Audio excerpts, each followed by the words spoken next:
What is collocation? Collocation is a group of two or more words that like to hang out together. Here are some common collocations that you might know. Make a cup of tea. Do homework. We say close a shop or door, but turn off the light. We say fast cars, but quick glance. These combinations just sound right to native English speakers. Collocations are very important in English. Unfortunately, there's no easy role to learn because there is often no reason for a collocation. Native speakers just put certain words together more often than they put other words together.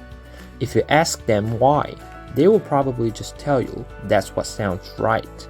That's why language learners often need to make an extra effort to learn these collocations, or use dictionaries or tools to look for collocation information when they write in English.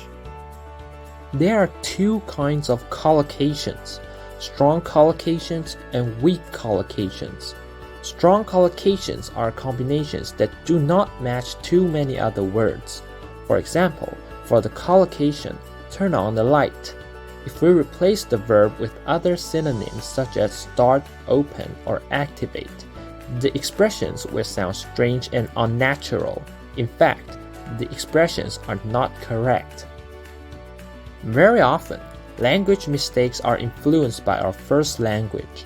For example, heavy rain and strong tea sound natural to native speakers, but learners with a Mandarin background will probably say big rain or dense tea or concentrated tea instead, because they are translating the concepts directly from their first language.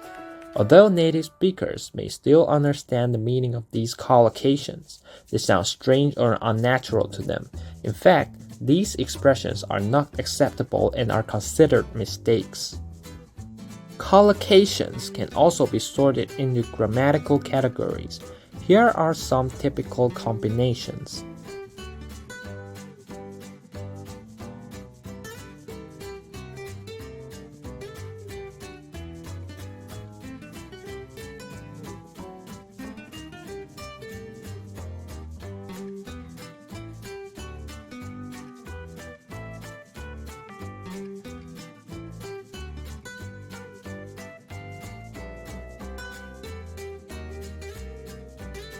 Learning collocations is a good idea because collocation knowledge will help you speak and write English more naturally and accurately, giving you alternative ways to describe something more vividly, precisely, and impressively.